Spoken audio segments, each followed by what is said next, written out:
أعوذ بالله من الشيطان اللعين الرجيم. بسم الله الرحمن الرحيم. لا حول ولا قوة إلا بالله العلي العظيم. حسبنا الله ونعم الوكيل، نعم المولى ونعم النصير، وبه نستعين وهو خير ناصر ومعين، والعاقبة للمتقين والجنة للموحدين والنار للعاصين، والصلاة والسلام على أكرم الأنبياء والمرسلين، حبيب إله العالمين، العبد المرتضى والنبي المجتبى والرسول المصطفى، الذي سمي في السماء بأحمد وفي الأرضين بأبي القاسم المصطفى محمد.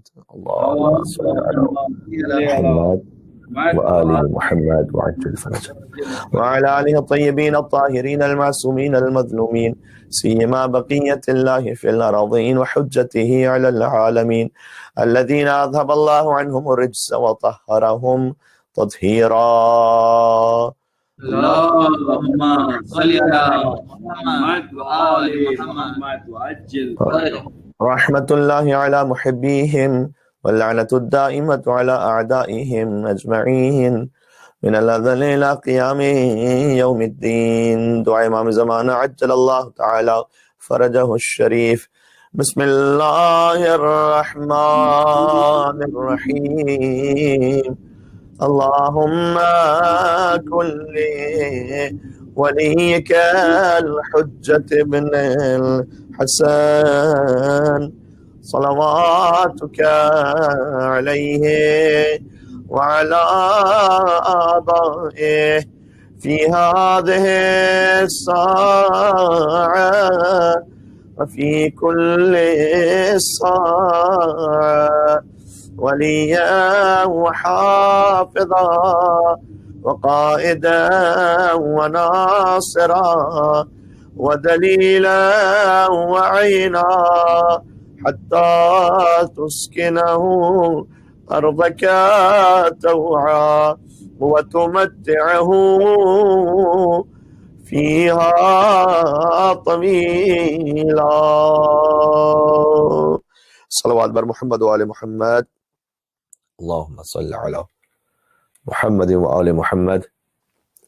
أما بعد فقد قال الله الحكيم في كتابه المجيد. بسم الله الرحمن الرحيم. قل ما يعبأ بكم ربي لولا دعاؤكم فقد كذبتم فسوف يكون لزاما. صلوات على محمد وآل محمد. اللهم صل على محمد وآل محمد وعجل فرجه. سورہ فرقان کی آخری آیت، آیت نمبر 77 میں ارشاد اقدس الہی ہے قل ما یعبأ بکم ربی لولا دعاؤکم. اے حبیب آپ کہہ دیجئے کہ اگر تمہاری دعائیں نہ ہوتیں تو تمہارا رب تمہاری پرواہ ہی نہ کرتا. گویا دعا وہ ایک وسیلہ ہے کہ جو عبد اور معبود کے درمیان کامل ترین محکم ترین وسیلہ ہے، اور ہم نے احادیث کے مفہوم میں اس بات کو پڑھا ہے کہ جب انسان یہ چاہے کہ خدا اس سے کلام کرے تو وہ قرآن پڑھے، اور جب وہ یہ چاہے کہ وہ خدا سے کلام کرے تو دعا پڑھے. اور دعا کا جو عالی ترین تضرع اور زاری کا اظہار ہے وہ ہمیں کلام ائمہ علیہ السلام میں نظر آتا ہے. لہٰذا اس عشرہ سجادیہ میں ہم نے کوشش کی تھی کہ ایک عاجزانہ نگاہ صحیفہ سجادیہ پہ ڈال سکیں. اس خاطر ہے کہ ہم نے اس کا موضوع رکھا تھا صحیفہ سجادیہ پر اجمالی نگاہ. اجمالی یعنی ایک سرسری طائرانہ نگاہ. اور تفصیل میں جائے بغیر ہم کچھ ان دعاؤں کو آپ کی خدمت میں عرض کر سکیں کہ جو ارادہ تو یہ تھا کہ عشرہ شروع ہوگا تو پھر مولا کے کرم سے دیکھیں گے کہ کون سی دعائیں سکیں، لیکن خود دوران عشرہ ہی ایک ٹرینڈ بن گیا کہ ہم مختصر دعاؤں کو آپ کی خدمت میں عرض کر رہے تھے کہ جو ایک صفحے کی تھیں، آدھے صفحے کی تھیں. اور ہم نے عرض کیا کہ 54 دعائیں آج آخری گفتگو ہے عشرہ سجادیہ کی. اور آپ احباب کا بڑا مشکور ہوں کہ آپ نے بڑی توجہات کے ساتھ سماعت فرمایا. بہت سے احباب نے فیڈ بیکس بھی دیے، کچھ ہم اس میں شامل بھی کرنا چاہیں گے اس لیے کہ کچھ سوالات بھی ہیں مومنین کے بئی معنی کہ وہ چاہتے ہیں کہ کچھ دعاؤں کو باقاعدہ مینشن کیا جائے کہ ان کے لیے کون سی دعا زیادہ بہتر و مناسب رہے گی. اسی خاطر ہم نے یہ مناسب سمجھا کہ 54 دعاؤں کی ترتیب وار ایک فہرست آپ کے سامنے آج میں پڑھ دوں. ہم نے دوسری مجلس میں بلکہ تیسری مجلس میں کسی حد تک اس فہرست کو عرض بھی کیا تھا، چونکہ اگر آپ ترتیب دیکھیے تو ہم نے پہلی مجلس خود مولا سید الساجدین علیہ السلام کے حالات کے حوالے سے پڑھی تھی کہ کن حالات میں امام دعائے صحیفہ سجادیہ کو ارشاد فرما رہے تھے. پھر صحیفہ سجادیہ کی کتنے کمپلیشنز ہم نے عرض کیا کہ 6 کمپلیشنز آ چکے. امام نے جو صحیفہ سجادیہ میں دعائیں ارشاد فرمائی تھیں وہ 75 تھیں، اس میں سے 21 اس وقت ہماری دسترس میں نہیں ہے، 54 ہماری دسترس میں، اور کمپلیشنز کے ساتھ ملا کر امام سجاد علیہ السلام کی دعائیں 250 دعاؤں تک تقریباً پہنچ جاتی ہیں. نہج البلاغہ اور صحیفہ سجادیہ کا ایک کمپیریزن تو لفظ غلط ہے، لیکن بہرحال ایک امتیاز ہم نے آپ کی خدمت میں عرض کیا کہ نہج البلاغہ میں امیر المومنین کا کلام ہے عام انسانوں سے، لہٰذا کلم الناس علی قدر عقولہم، وہ انسانوں سے ان کی عقلوں کے مطابق بات کر رہے ہیں.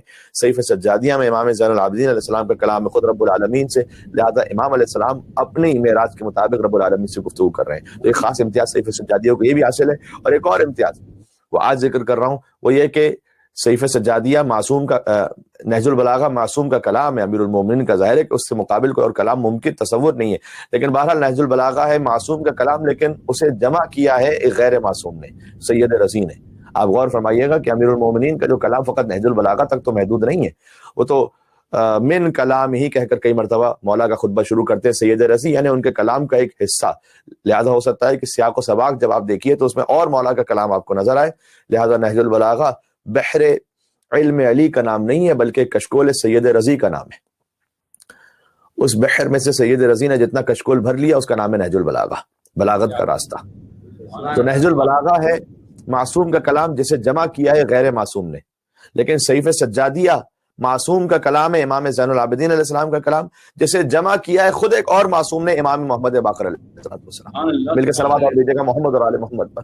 اللہم صلی علی محمد وآل محمد وعجل فرجهم. تو یہ پہلی گفتگو کا خلاصہ تھا. اور دوسری گفتگو میں ہم نے آپ سے عرض کیا کہ امام سجاد علیہ السلام کی جانب سے 3 اہم ترین متون ہم تک پہنچے ہیں. باقی احادیث بھی ہیں، لیکن جو معروف متون ہیں اور بہت اہم امام علیہ السلام کی زندگی کے حوالے سے ہم اگر اس سے سبق لینا چاہتے ہیں، صحیفہ سجادیہ، رسالۃ الحقوق جس میں 51 حقوق ہیں، اور ہم نے انشاءاللہ کہا تھا کہ کبھی ہو سکا تو اس پر بھی ایک اشرہ پڑھیں گے. 51 حقوق جس میں سے 9 حقوق اللہ سبحانہ وتعالیٰ کے بیان فرمائے، 5 حقوق اعمال صالحہ کے بیان فرمائے. کون ہیومن رائٹس میں سے ایسا جو یہ بتلائے کہ آنکھوں کا حق کیا ہے؟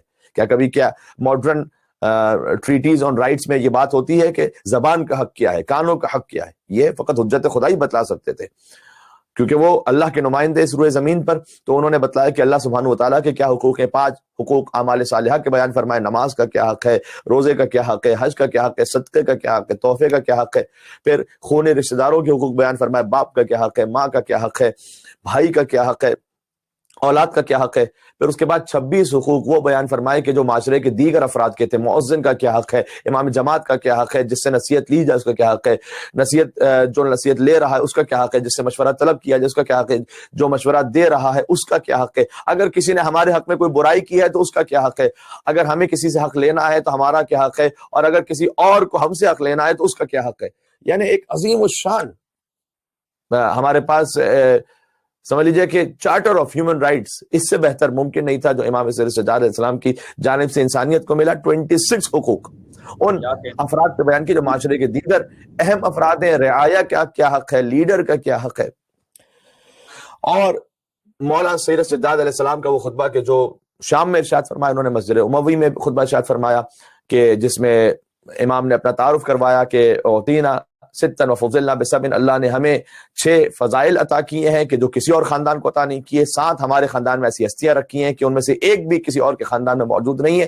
پھر امام نے فرمایا کہ العلم والحلم والسماحہ والفصاحہ والشجاع والمحبہ فی قلوب المؤمنین، اللہ نے ہمیں جو علم عطا کیا ہے اور حلم عطا کیا ہے اور سماحت یعنی سخاوت عطا کی ہے، اور اللہ سبحانہ وتعالیٰ نے ہمیں فصاحت عطا کی اور شجاعت عطا کی ہے. اگر ہم نے تو نے ہمیں زنجیروں میں باندھ کے رکھ دیا، اس کا مطلب یہ نہیں کہ شجاعت حیدر کرار ہی کا حامل ہوں میں. اور ہم نے کتاب الکافی سے ایک چیپٹر بھی آپ کے سامنے عرض کیا تھا کہ ائمہ علیہ السلام نے ارشاد فرمایا ہے کہ ہم تمام ائمہ علم میں اور سخاوت میں اور شجاعت میں اور اطاعت میں برابر ہیں. مولا کائنات کا ایک الگ فضل ہے تمام ائمہ پر، رسول اللہ صلی اللہ علیہ وسلم یقیناً افضل کائنات ہیں، لیکن اطاعت میں، علم میں اور شجاعت میں ہم تمام ائمہ برابر ہیں. تو جو حیدر کرار علی ابن ابی طالب علیہ السلام کی شجاعت تھی بدر میں اور احد میں، خندق میں، بدر و حنین میں، وہی شجاعت امام زین العابدین علیہ السلام کے پاس ہے بلا کسی فرق کے. علی کی شجاعت کا عالم یہ ہے کہ حاکم شام نے یہ کہا تھا کہ علی کے مقابلے میں میدان جنگ سے فرار کر جانا بزدلی کی دلیل نہیں ہے. یہ جملہ پہنچا اب تک؟ ویسے فرار کر جانا بزدلی کی دلیل ہے، وہ بھی ان کے بزرگ فرار کرتے رہے. لیکن حاکم شام نے کہا کہ علی کے مقابلے میں تو بھاگ جانا بزدلی کی دلیل بھی نہیں. کیا کہنے سبحان اللہ سبحان اللہ. نعرہ حیدری علی پر محمد و آل محمد صلوات اللہم صلی علی محمد و آل محمد وعجل فرجہ. کہ میں اب کیا ایک تھوڑا سا ترمیم کے ساتھ ایک شعر پڑھ دیتا ہوں کہ تاریخ کے میدان میں دیکھا یہ اکثر، اب سرکار کی رفتار تھی راہوار سے بہتر. واہ واہ سبحان اللہ سبحان اللہ. نعرہ خود راہوار حیدری سے بھی زیادہ تیز دوڑنے والے تھے. تو کہنے کا مقصد ہے کہ یہ امیر المومنین کی شجاعت ہے. اس شجاعت حیدری کے حامل اسی قوت اور شان اور شجاعت کے ساتھ امام زین العابدین علیہ السلام، کوئی فرق نہیں. تو امام نے یہ خطبہ شام میں ارشاد فرمایا. اس کے بعد کہا کہ اللہ نے ہمیں 7 ہستیوں سے ہمارے خاندان کو فضیلت عطا کی ہے. احمد مختار ہم میں سے ہے، صدیق اکبر علی ابن ابی طالب علیہ السلام ہم میں سے ہیں، جعفر طیار ہم میں سے ہیں، اللہ کے شیر رسول اللہ کے شیر حضرت حمزہ ہم میں سے ہیں، حسنین کریمین سبتین علیہ الصلوۃ والسلام ہم میں سے علیہم السلام. اور پھر امام علیہ السلام نے کہا جو مجھے جانتا ہے وہ جانتا ہے، جو نہیں جانتا انبأت بحسبی و نسبی، میں اسے بتاتا ہوں کہ میرا حسب کیا ہے اور میرا نسب کیا ہے. انا ابن مکہ و منا، انا ابن زمزم و صفا، میں مکہ اور منا کا مالک ہوں، میں زمزم و صفا کا مالک ہوں. میں اس کا بیٹا ہوں کہ جس نے حجر اسود کو چادر میں رکھ کر وہاں پر پہنچایا اور حجر اسود کو نصب کیا. اور میں اس کا مالک ہوں کہ جس نے ہواؤں میں آسمانوں میں سیر کی براق پر، میں اس کا مالک ہوں کہ جس کے جنازے پر ملائکہ نے نماز پڑھی. اور میں اس کا مالک ہوں کہ جسے تم نے میں اس کا بیٹا ہوں، میں اس کا بیٹا ہوں کہ جسے تم نے کربلا میں شہید کیا. اور امام علیہ السلام اپنا تعارف کرواتے گئے لم یکفر الا بطرفۃ عین، میں اس کا بیٹا ہوں کہ جس نے پلک جھپکنے کے برابر بھی کفر اختیار نہیں کیا تھا. یہ عظیم الشان امیر المومنین کے فضائل پہ مولا نے خطبہ ارشاد فرمایا میں سیدہ کونین کا بیٹا ہوں، میں خدیجۃ الکبریٰ کا بیٹا ہوں، اور میں اس کا بیٹا ہوں کہ جس پر جن تاریکیوں میں گریا کرتے ہیں اور پرندے ہواؤں میں گریا کرتے ہیں. یہ وہ خطبہ تھا کہ جو امام سجاد علیہ السلام نے شام میں دیا. اس پر ہم نے دوسری مجلس میں بات کی. تیسری مجلس میں ہم نے تھوڑا سا عرض کیا صحیفہ سجادیہ کی فہرست اور اہم دعاؤں کو ہلکا ہلکا ہم نے ٹچ کیا تھا. اس کے بعد پھر ہم نے کوشش کی کہ ایک کے بعد ایک ہم ان دعاؤں کو آپ کی خدمت میں بیان کرتے رہیں کہ جو مختصر ہوں. لہٰذا ہم نے موت کو یاد کرنے کے وقت کی دعا کل شب جمعہ کی ہم نے آپ کے سامنے پڑھی، دعائے رحمت ہم نے آپ کے سامنے پڑھی، یعنی جب خشیت پروردگار دل میں ہو تو اس وقت کس کیفیت میں دعا کرنی چاہیے وہ ہم نے آپ کی خدمت میں عرض کی. خاتمہ بالخیر، ایمان کے ساتھ خاتمہ، وہ دعا ہم نے آپ کی، تو مختلف دعائیں ہم نے آپ کے سامنے پڑھی. تو میں چاہتا ہوں کہ آج ترتیب پوری ایک فہرست آپ کے سامنے جلدی میں بیان کر دوں. صحیفہ سجادیہ کی 54 دعائیں، آج موضوع کا ہمیں سمیٹ لینا ہے. پہلی دعا خداوند عالم کی حمد و ستائش پر، دوسری دعا سید الانبیاء پر درود و سلام پر. یہ ہم نے پڑھ چکے ہیں آپ کی خدمت میں کہ حضور کی کیسے شان بیان کی امام زین العابدین علیہ السلام نے. تیسری دعا حاملان عرش اور مقرب فرشتوں پر درود و سلام، یہ بھی ایک پڑھنے کے لائق بڑی اعلیٰ ترین دعا ہے. چوتھی دعا انبیاء پر ایمان لانے والوں کے حق میں دعا.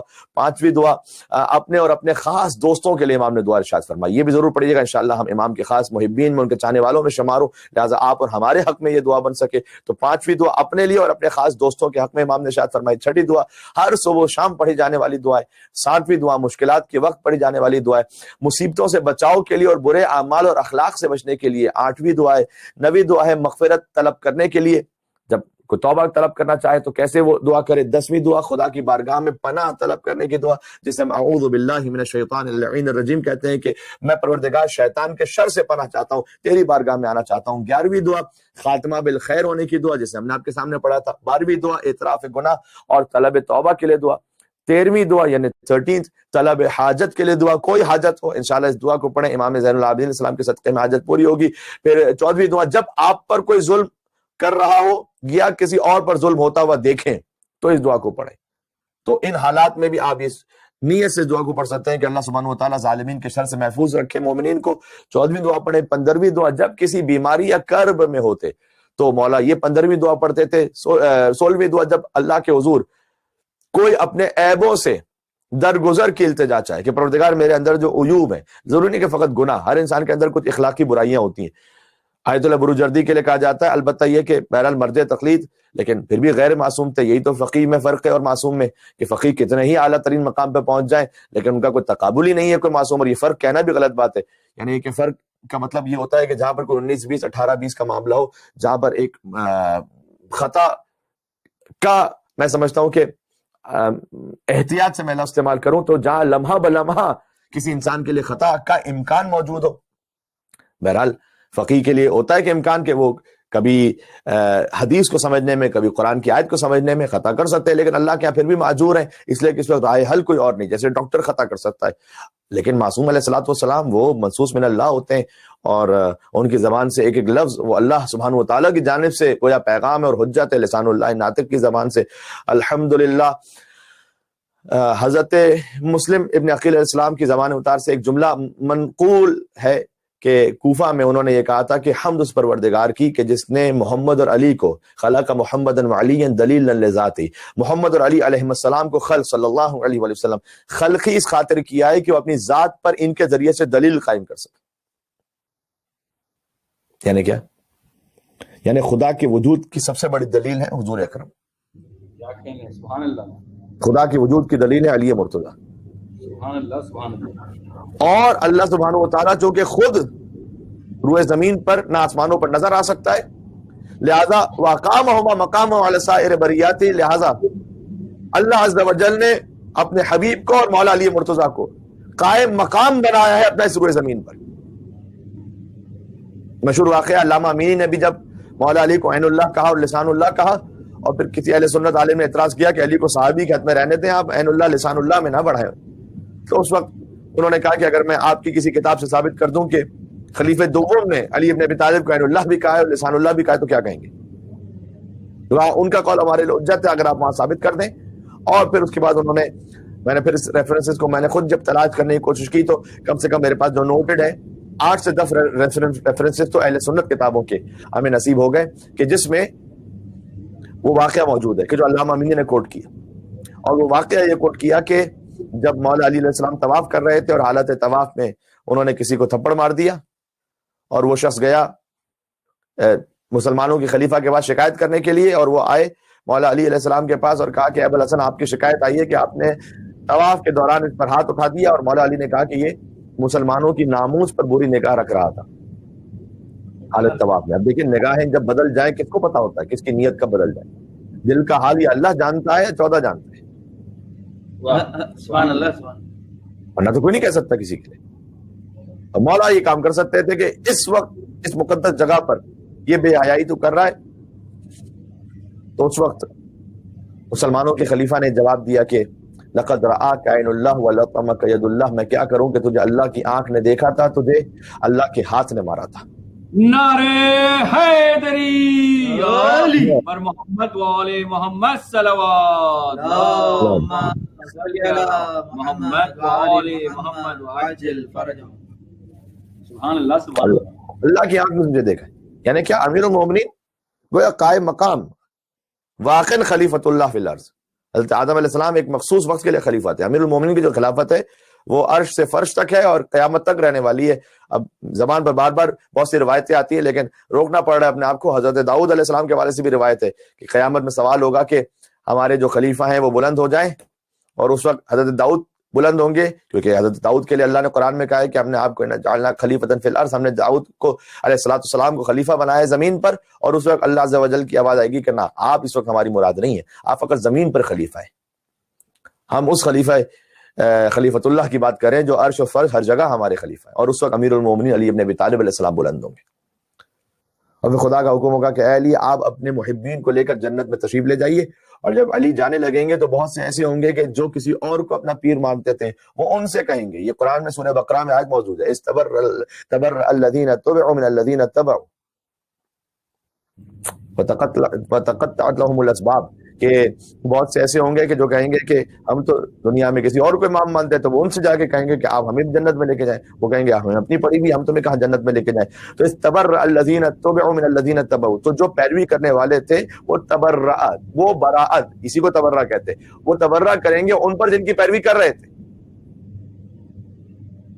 جملہ کہتا ہوں انشاءاللہ آپ قبول فرمائیں گے، وہ کام کے جو آپ آخرت میں کریں گے نا ان پر تبرہ بھیجنے والا ہم دنیا میں آلریڈی کر رہے ہیں.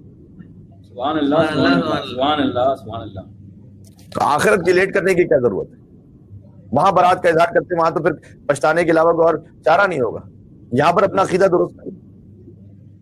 تو بس میں ظاہر ہے کہ ایک کے بعد ایک بات نکلتی جاتی.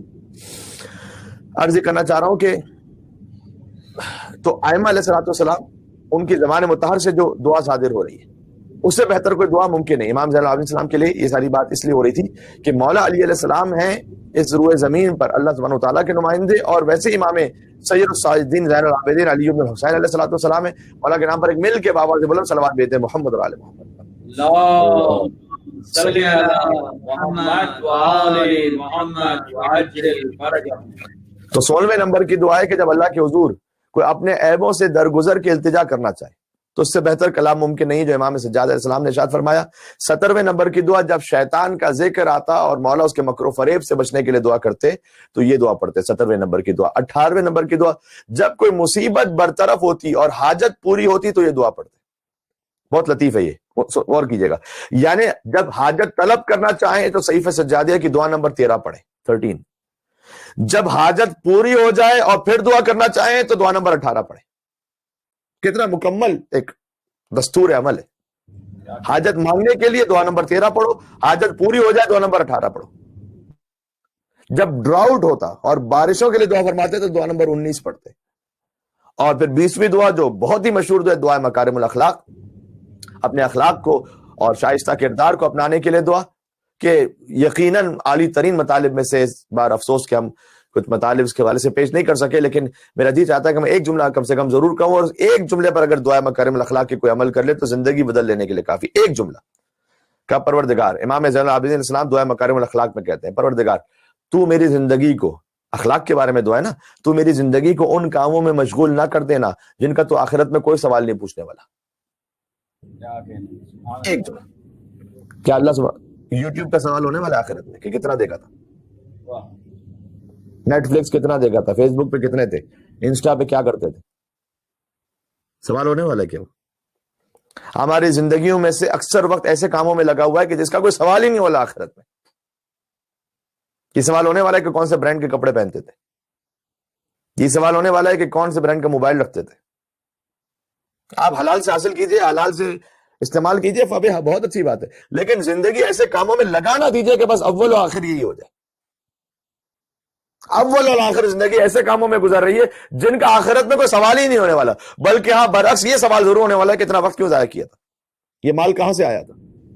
ان فی حلالھا حساب و فی حرامھا عقاب.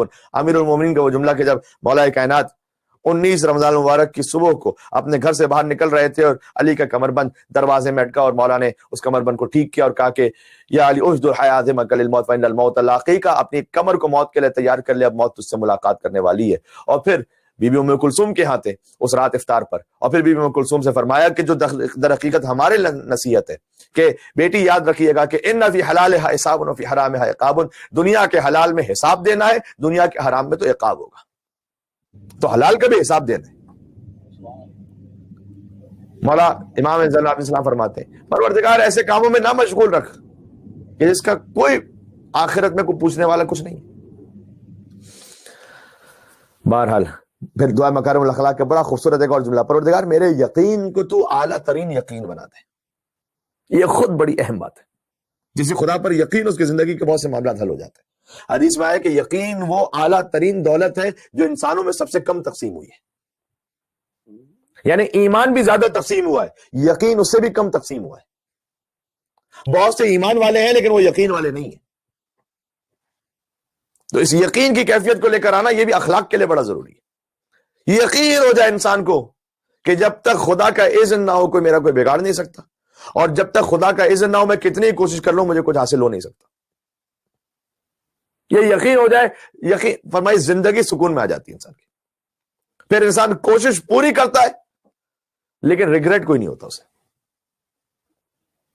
پھر اسے افسوس کوئی نہیں ہوتا. یہ یقین کی منزل. تو امام نے فرمایا کہ پروردگار میرے یقین کو افضل ترین یقین بنا دے. علی ابن ابی طالب علیہ السلام تو یقین کی معراج پر ہے کہ لو کشف الغطاء لمزددت تو یقینا و ایمانا, اگر زمین و آسمان کے حجاب علی کے نگاہوں سے ہٹ جائے, علی کے یقین میں اتنا عالی ترین ہے کہ نہ ایمان میں اضافہ کوئی ہونے والا ہے نہ یقین میں, اس لیے کہ گنجائش بچی نہیں ہے. سبحان اللہ سبحان اللہ. نعرہ حیدری محمد وعلی محمد صلوات. اللہم صلی علی محمد. جیسے کہ ہم اگر کسی کرامت کو دیکھ لیتے ہیں, کبھی کسی دعا ہماری اچانک قبول ہوئی, ہمارے یقین میں اضافہ ہوتا ہے نا, اس لیے کہ ہمارے اندر ایک کمی ہے. یقین میں کوئی کمی ہے جبھی تو اضافہ ہوتا ہے. جس میں کوئی کمی نہ اس میں کیا اضافہ ہوگا. تو مولانا دعا مکرم الاخلاق میں کہا پروردگار میرے یقین کو افضل ترین یقین بنا دے، لازمی سی بات ہے کہ ہم اور آپ کو پڑھنے کے لیے.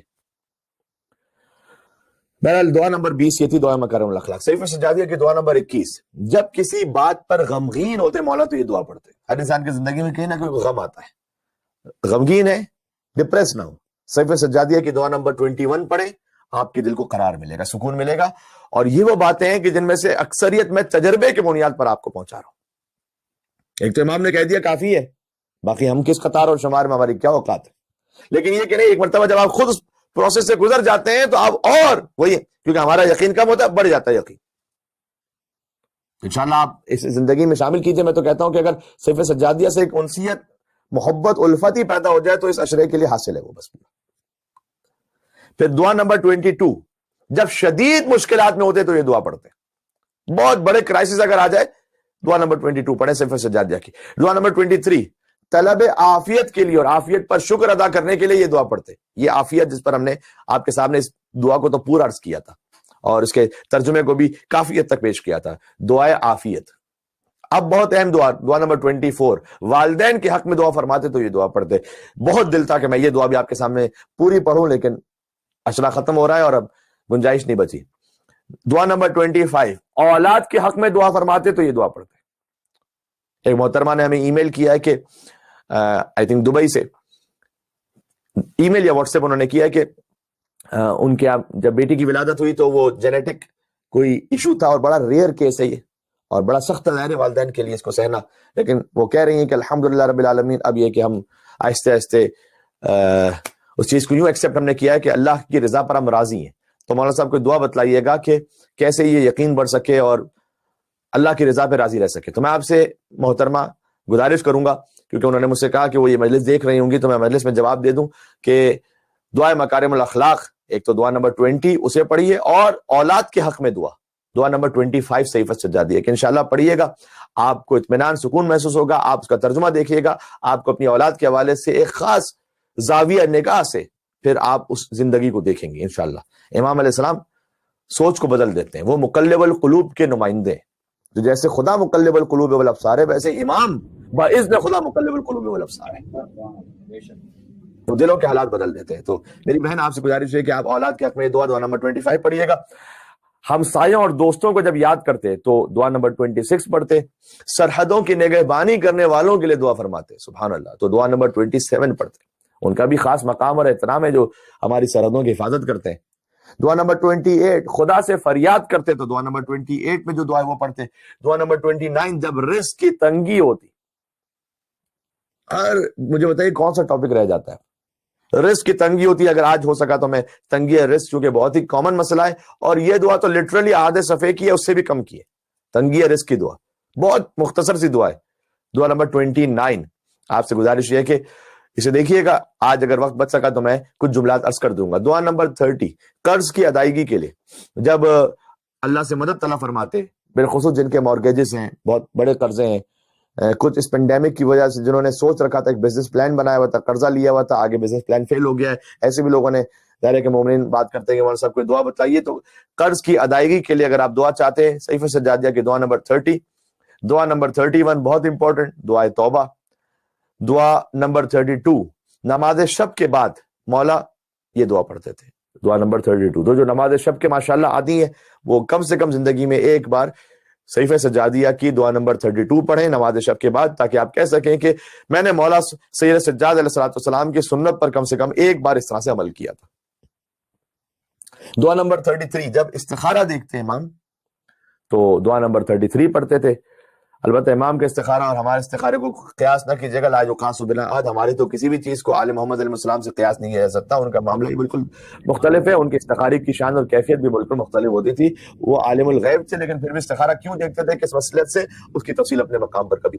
دعا نمبر 34، جب کسی کو گناہوں کی رسوائی میں مبتلا دیکھتے تو امام علیہ السلام یہ دعا پڑھتے ہیں. اللہ اکبر. ایک تو تھا گناہ، اور پھر اس طرح گناہوں کی رسوائی میں کو مبتلا ہو.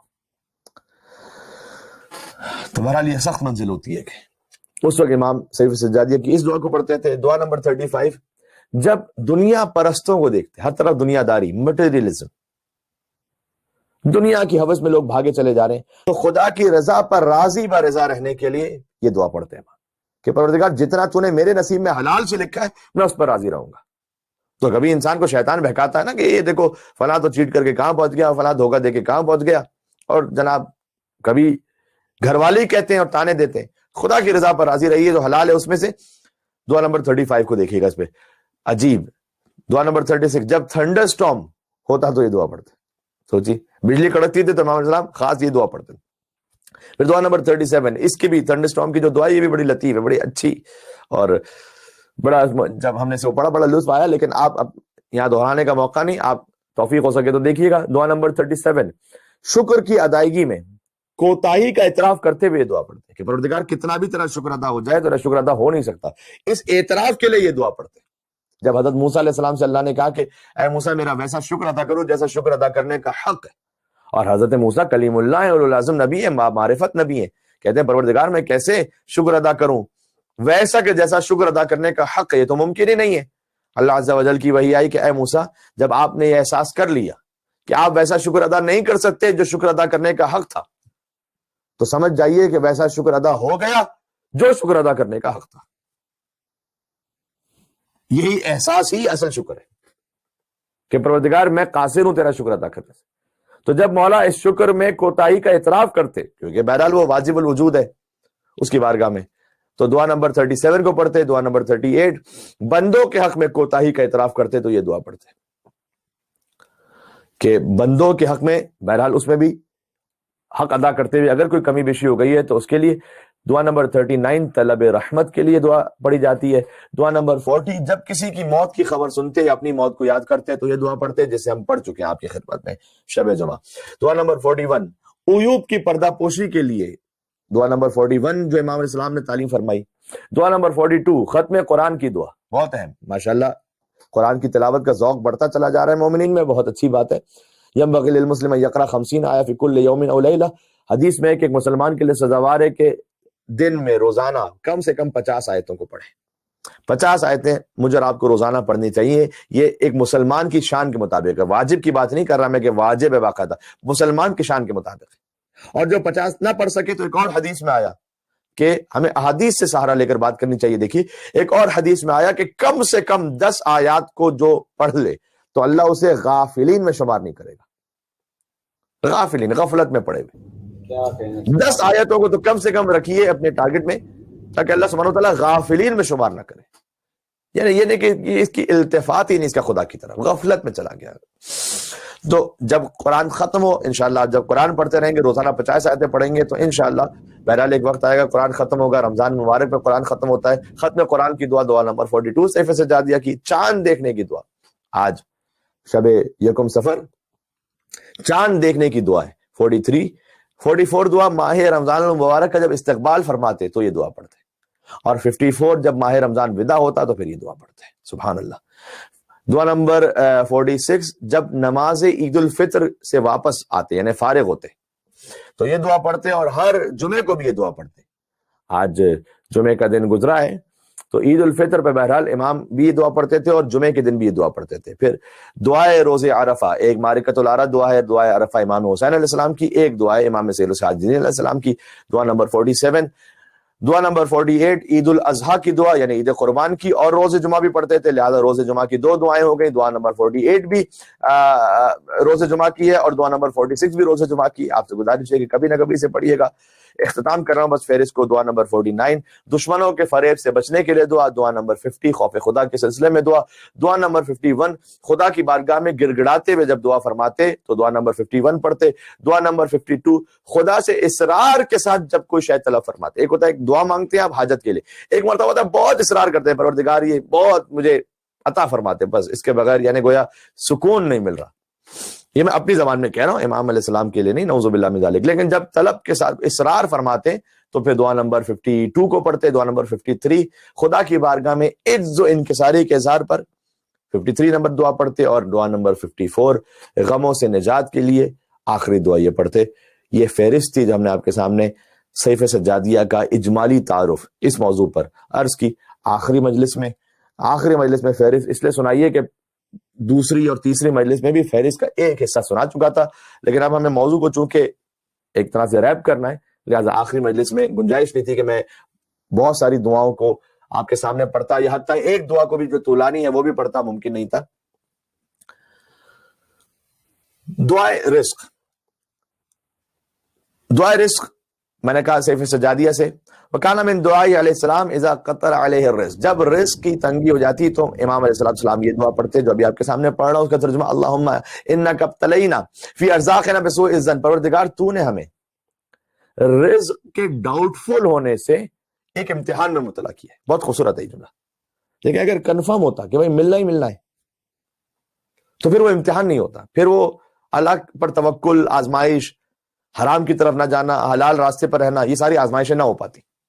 اللہ نے جو رزق کے ملنے میں ڈاؤٹ رکھا ہے، اللہ نے رزق پورا بھیجا ہے، اتنا زیادہ وافر مقدار میں کہ پوری انسانیت کے لیے کافی، لیکن جو رزق کی تقسیم ہے وہ بطور امتحان انسانوں کے پاس ہے، کہ دولت سکڑ کر آ جائے کہیں پر، یا یہ کہ نہیں انسانوں میں تقسیم ہو، اس کے لیے پھر طریقہ کار بتائے، خمس ہے، زکوٰۃ ہے، صدقہ ہے، مالی واجبات ہیں، مستحب چیریٹی کا بے انتہا ثواب بتلایا گیا، اور چیریٹی بگنز ایٹ ہوم، سب سے پہلے گھر والوں کے ساتھ، اگر بہن کسی مشکل حالت میں، بھائی کسی مشکل حالت میں، چچا، ماموں، پھوپھی، خالہ، ان کو دیکھیے، سب سے پہلے ان تک پہنچنے کی کوشش کیجیے، بالخصوص انڈیا میں ہمارے مومنین، جو کہ پاکستان کے بھی حالات خیر بہتر نہیں ہے کوئی اتنے زیادہ معاشی طور پر، لیکن انڈیا میں اور زیادہ غربت کے حوالے سے پینڈیمک کا جو معاملہ اس وقت کافی زیادہ کووڈ 19 سے لوگ پریشان، حیدرآباد دکن کے مومنین بالخصوص وہ شاید اس وقت شدید تکلیف میں ہے وہاں پر، لیکن ایک اچھی بات یہ ہے کہ حیدرآباد دکن کے مومنین ساری دنیا میں پھیلے ہوئے، میلبرن میں ہے، سڈنی میں ہے، کینیڈا، امریکہ، یورپ، مسقط میں۔ تو آپ سے گزارش یہ ہے کہ ان مومنین کی کہ جو آپ کے وہاں پر، آپ کے گاؤں میں کہیں اور موجود ہیں، ضرور ان کا خیال رکھیے۔ تو چیریٹی بگنز ایٹ ہوم۔ تو امام علیہ السلام نے ارشاد فرمایا دعائے رزق کا پہلا جملہ کہ پروردگار جو تو نے ڈاؤٹ رکھا ہوا ہے کہ یہ رزق ملے گا، کتنا نہیں، چانس لوں میں نہ لوں، کیا کروں، یہ سب چیزیں نا اس میں امتحان ہے۔ وفی آجالنا بطول الامل حتی التمسنا ارزاقک من عند المرزوقین، اور پھر اس کے بعد جب تھوڑا سا رزق ڈیلے ہوتا ہے اور ہماری آرزویں بڑھتی ہیں، یہاں تک کہ ہم ایسا نہ ہو کہ التماس کرنے لگیں تیرے رزق کو ان سے جو خود تجھ سے رزق مانگتے ہیں۔ ایک مرتبہ ہوتا ہے بزنس کرنا یا کہیں جاب کرنا، وہ مسئلہ نہیں ہے، وہ شرعاً حلال ہے، جائز ہے، لیکن رزق کی التماس اور سمجھنے یہ لگنا کہ رزق ہمیں یہ دے رہا ہے، یہ تو خود اللہ سے لے رہا ہے۔ اللہ نے جیسے وسیلہ بنایا ہے، اپنے معاملات کو ان کے سپرد کیجیے، وابتغوا الیہ الوسیلہ، پہنچنے کے لیے وسیلہ تلاش کرو۔ قرآن کی آیت، معروف آیت ہے، اس پہ بس جب اہل بیت سے عداوت ہو تو پھر کہیں نہ کہیں سے کوئی بات لے کر آتے ہیں۔ ہم نے اس کو میڈیا میں پڑھا بھی تھا کہ وابتغوا الیہ الوسیلہ بہت کلیئر آیت ہے قرآن میں، بعد میں اس پر بعض مسلمانوں نے یہ کمنٹ کرنا چاہا کہ جناب اس وسیلے سے مراد تو نماز ہے اور روزہ ہے اور مالی اور واجبات ہیں اور عبادات ہیں، یہ کہاں آپ محمد اور آل محمد کو لے آئے، اہل بیت اطہار کو وسیلے کے طور پر۔ ان سے اتنی گزارش ہے، اگر وہ میری بات سن رہے ہیں تو ان سے اتنی گزارش ہے کہ اللہ نے کہا وابتغوا الیہ الوسیلہ، مجھ تک پہنچنے کے لیے وسیلہ تلاش کرو۔ نماز کو کون سا تلاش کرنے کی ضرورت ہوتی ہے؟ سبحان اللہ، جزاک بات پہنچ گئی ہے؟ روزے کو کہاں تلاش کرنا پڑتا ہے آپ کو؟ بے شک، لیکن صحیح خلیفۃ اللہ کو تلاش کرنا پڑتا ہے منافقین کے درمیان سے۔ نعرے حیدری علی محمد صلوات اللہم صل علی محمد وعلی محمد۔ سبحان اللہ، سبحان اللہ۔ وہ اللہ نے تلاش کرنے کے لیے کہا۔ تو اگر آپ سے ابھی بات میں کوئی کہے یہ کہ یہاں تو وسیلے سے مراد اعمال ہے کہ نیک اعمال انجام دو، تو نیک اعمال کو تلاش کون کرتا ہے؟ کہاں تلاش کرنے نیک اعمال؟ کمال کر رہے ہیں آپ، نماز تو ہم 5 فرض نمازیں روزانہ پڑھ رہے ہیں، اس میں کون سی تلاش ہے؟ تلاش تو کسی شخصیت کو کرنا پڑتا ہے، اور پھر ہمیں ممتاز کرنا پڑے گا مومنین کو منافقین سے، اور پھر ان مومنین کا بھی جو امیر ہے علی ابن ابی طالب علیہ السلام۔ بات پہنچ رہی نا؟ تو میں یہ کرنا چاہ رہا ہوں، آج کہہ رہے ہو زیارت عاشورہ نہ پڑھو، کل کہو کہ سورہ منافقون بھی نہ پڑھو، کیونکہ بات اب ماشاءاللہ کھل کے سامنے آتی چلی جا رہی ہے۔ جو ہدایت طلب کرنا چاہتا ہے اس کے لیے بڑا اچھا موقع ہے، البتہ سخت ہے مومنین کے لیے ویسے، لیکن جو ہدایت طلب کرنا چاہتا ہے بڑا کھل کے موقع اس کے سامنے. تو امام علیہ السلام نے فرمایا کہ پروردگار تو رزق میں اگر ہم کوئی ڈیلے بھی ہو جائے تو میں اپنی کوشش ضرور کروں, جن کے ساتھ میرا کام کاج ہے ان کے ساتھ مل کر ایفرٹ ضرور کروں, لیکن بہرحال رزق مجھے تو ہی دینے والا ہے. دعا مکارم الاخلاق کا ایک جملہ یاد آ گیا کہ پروردگار میرے وسعت رزق کو, امام نے فرمایا, جب میں بوڑھا ہو جاؤں اس وقت زیادہ قرار دینا. کتنا پریکٹیکل ہے کہ اس وقت کسی کا محتاج نہ رہو, وہ رزق کی وسعت کو اس وقت زیادہ مجھے عطا فرمانا.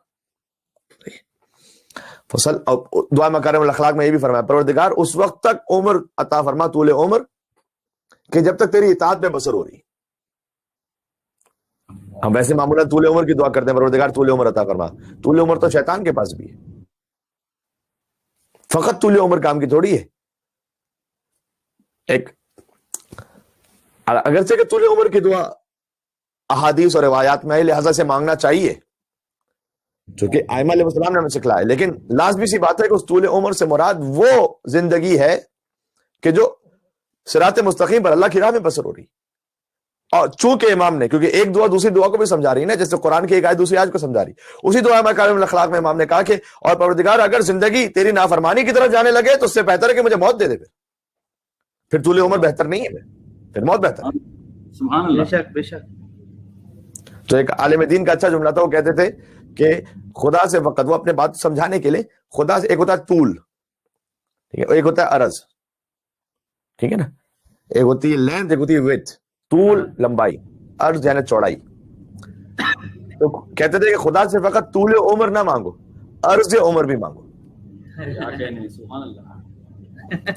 ایک لمبی عمر ہے لیکن کسی کام کی نہیں.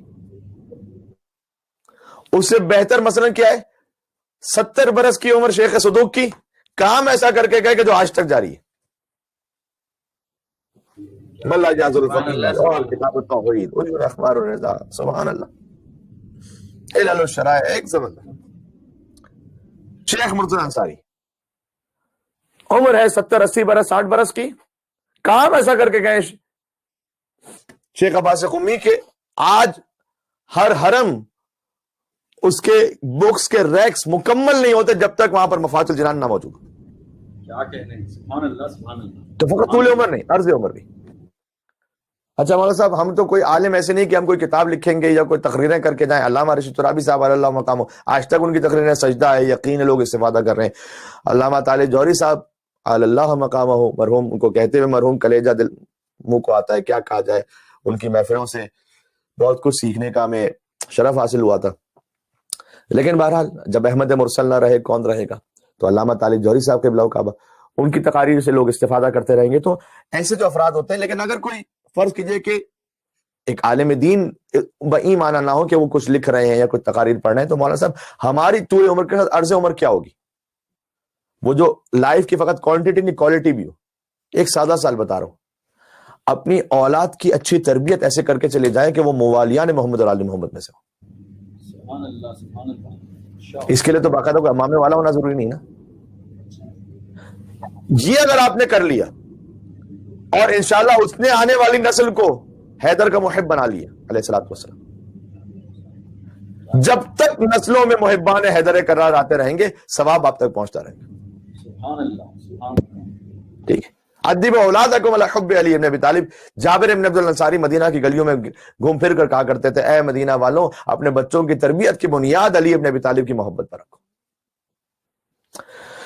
تو بہرحال امام علیہ السلام نے دعا مکارم الاخلاق کی بھی کچھ جملے درمیان میں آتے گئے تو میں آپ کی خدمت میں عرض کرتا گیا. اور پھر دعائے رزق میں مولانا نے فرمایا کہ پروردگار ایسا یقین عطا فرما دے جو صادقانہ یقین ہو, کہ پھر اس کے بعد جو رزق طلب کرنے کی زحمت ہے اس سے میں بچ جاؤں. یعنی جو دل ٹوٹ جاتا ہے, انسان ڈپریس ہو جاتا ہے, وہ میں ختم ہو جائے. بس میں تجھ پہ یقین کے ساتھ اپنی کوشش کرتا رہوں, انشاءاللہ پھر تو مجھے عطا فرما دے.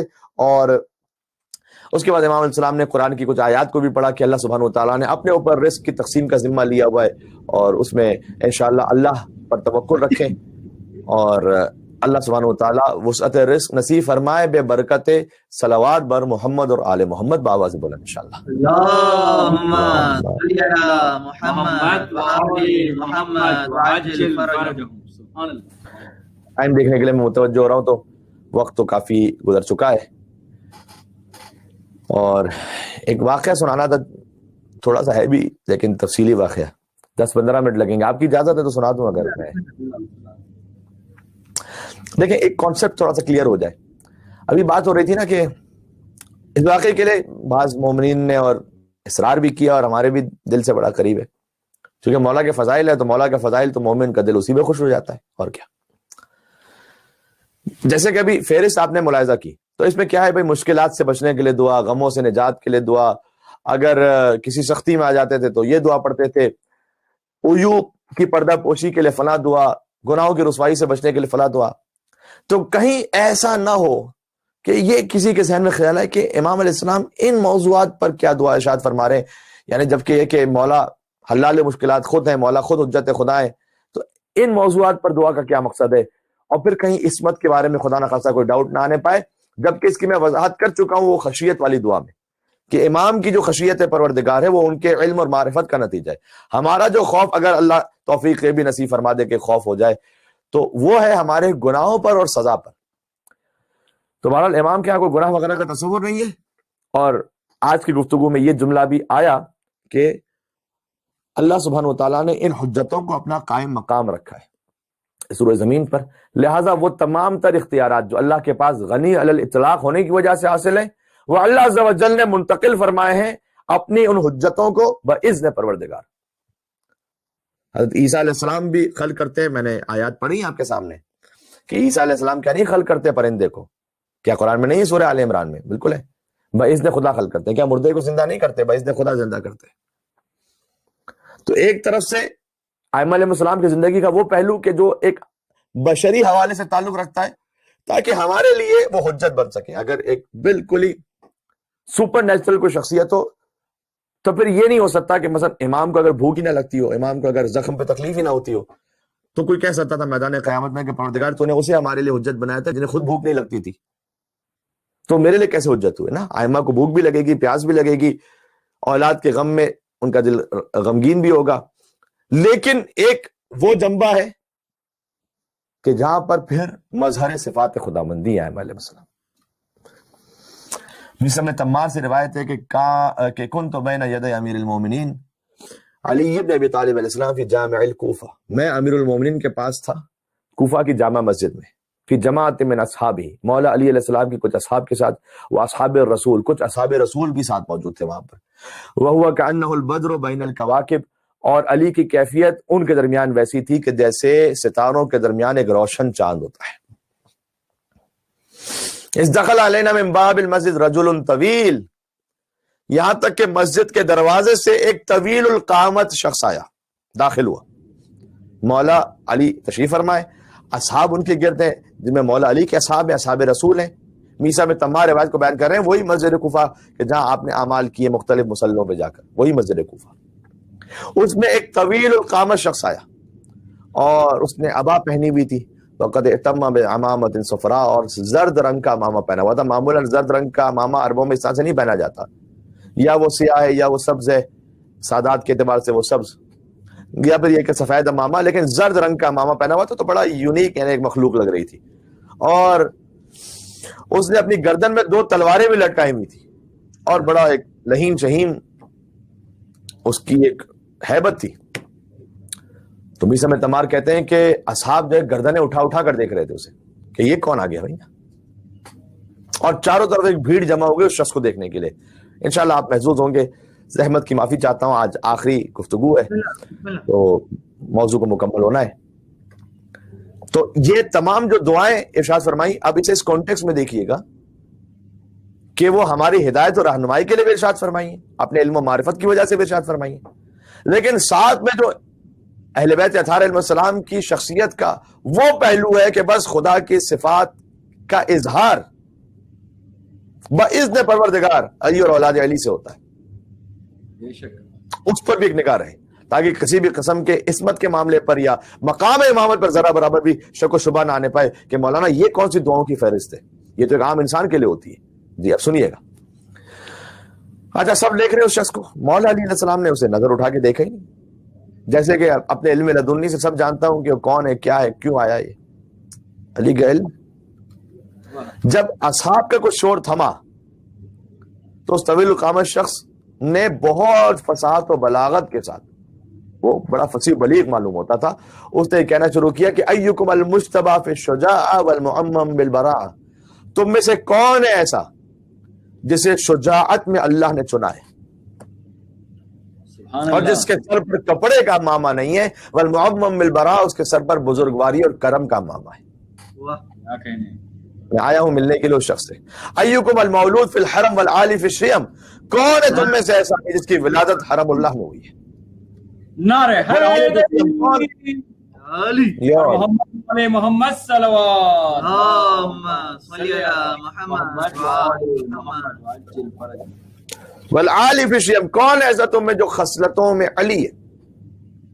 والموصوف بالکرم، کون ہے تم میں ایسا کہ جس کی صفت میں دوسروں پر کرم کرنا شامل ہے؟ ایکم البطل الدعاس، تم میں کون ہے جو مرد میدان ہے؟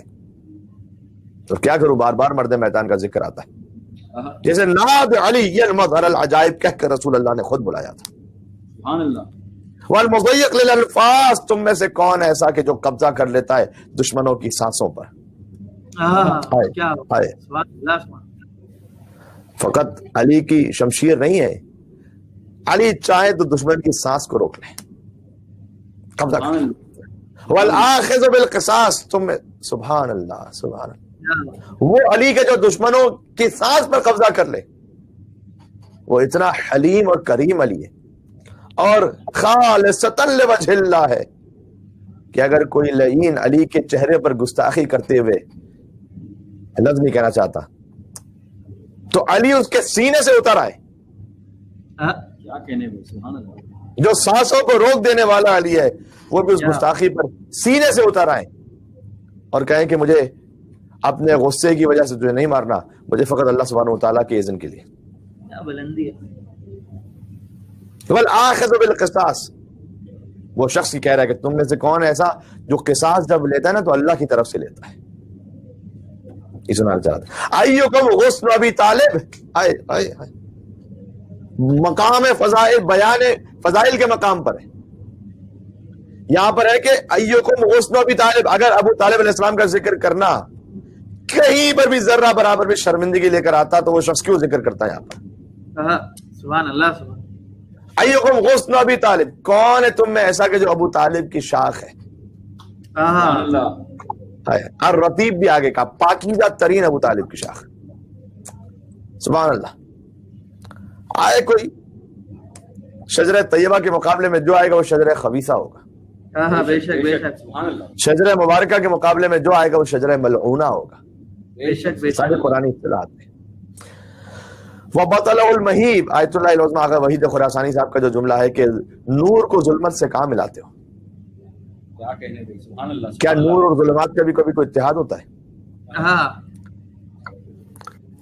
پر امن بقائے باہمی ضرور ہوتی ہے لیکن کوئی مکسنگ کوئی نہیں ہوتی، ذرہ برابر بھی نہیں۔ امام سجاد علیہ السلام نے سخت ترین مصائب میں جب کربلا سے کوفہ گئے، کوفہ سے شام گئے، خدا کی قسم انہوں نے ان کی طرح نمازیں نہیں پڑھی تھی، اپنی نمازیں پڑھی تھی۔ کیا کہنا چاہ رہا ہوں؟ تقیہ کا ہمارے لیے موقع آ جائے واجب ہے تقیہ کرنا، تقیہ کرنا کوئی بری بات بھی نہیں ہے۔ مولانا نے فرمایا تقیہ ہمارا دین ہے، ہمارے آباء و اجداد کا دین ہے۔ چوتھے امام نے تو یہاں تک فرما دیا کہ خدا ہر گناہ معاف کر دے گا، دو گناہوں کو معاف نہیں کرے گا۔ ایک مومن تمہارے پاس آیا مدد لینے کے لیے، تمہارے پاس امکان تھا پھر بھی نہیں کی مدد، اللہ اس کو معاف نہیں کرے گا۔ دوسرا یہ کہ تقیہ کا موقع تھا، تقیہ نہیں کیا، اللہ معاف نہیں کرے گا۔ بعض لوگ شعراء کرام بھی وہ تقیہ کو بڑا نیگیٹو لے کے جاتے ہیں، کس طرح کا تقیہ نیگیٹو ہے؟ بلکہ غیبت امام زمان علیہ السلام میں تو اکثر حکم یہ ہے کہ تقیہ اختیار فرمائیے، کئی مقامات پر حکم ہے۔ اپنے مذہب کو چھپا لیجئے، کوئی ضرورت نہیں۔ ہمارے مذہب چھپانے سے کوئی مذہب خطرے میں تھوڑی آتا ہے۔ وہ ائمہ علیہ السلام تھے، وہاں پر کیونکہ انہیں اپنے علم کا اظہار کرنا پڑتا تھا، وہ حجت خدا ہے، ان کا ایک ہی عمل۔ لیکن مومن کے لیے انہوں نے چاہا تمہاری جان خطرے میں، تقیہ کر لو، مال ایک بڑی تعداد میں خطرے میں، تقیہ کر لو، عزت و ناموس خطرے میں، کنفرم تقیہ کر لو۔ کوئی تقیہ بزدلی نہیں، کوئی بزدلی نہیں، حکمت ہے۔